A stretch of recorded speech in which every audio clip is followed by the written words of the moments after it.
Was that something you saw that you needed the rest? What did you see when you watched tape last year?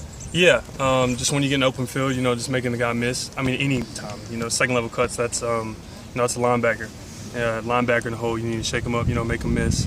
But, that's just a mark of a great running back. Just one-on-one matchups, you win those. Is that more agility, quickness, or setting the guys up throughout the game, or both? Both, exactly, both.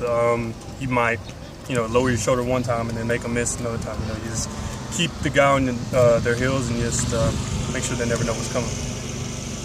Jalen, with a good year, you could become Tennessee's all-time career rushing leader this year. Have you thought about that, looked at numbers? What would that mean to you? Absolutely. Yeah, I've definitely thought about that, and that'd be amazing. And that's definitely something that is a goal and I definitely want to do. Was that something you had thought about even before you started your college career? Was that kind of a goal you'd set for yourself, or was it what deal where once you started approaching it, it started? Yeah, I mean, it wasn't a specific goal, but you always have goals like that for yourself. Just, if I could do that, that would be awesome. And then now that it's, it's reachable, I definitely want to do that. In former Tennessee running backs that you watch film of, that you kind of try to model your game after, I mean, do you mean, like Alvin said he watches Charlie Garner a lot. Do you watch anybody in particular? I've watched a lot of Jamal Lewis, and, he's a big, powerful guy. I like the way he ran, and he also had a little shake to him. So. Did you talk much to him over the week? He was here Saturday, right, Jamal? Yeah, I've met him and talked to him a couple times. He's a great guy. Was there anything you can share about that conversation? Any advice he gave just or anything like that, really he was just asking me how everything is going. He gave me little tips and stuff on my game that I might need to work on, something like that. And I told him it was good to see him, stuff like that. Well, when you committed a few years ago, UTK and all that class, talked about getting Tennessee back, competing for championships. Expectations this year are high. Is this kind of what you had envisioned? And talk about that a little bit to see all this come to fruition to this point. Yeah, exactly. We talked about those moments in times like this, and what we talked about, it's here now, and it's time for us to.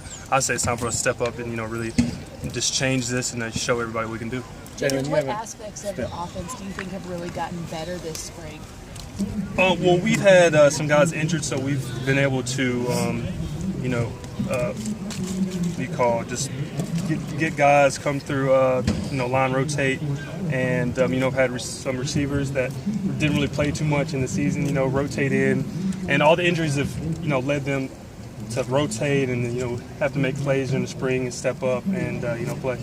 Jalen, in the scrimmage settings we've seen, you haven't really touched the ball. Is that hard, knowing that they're kind of pacing you, giving you rest, or do you see it as beneficial knowing you're not out there getting banged up or getting hit? It has its benefits. I work out, I do what I need to do, but whenever they call me in there, I give them all. I really just let them worry about that.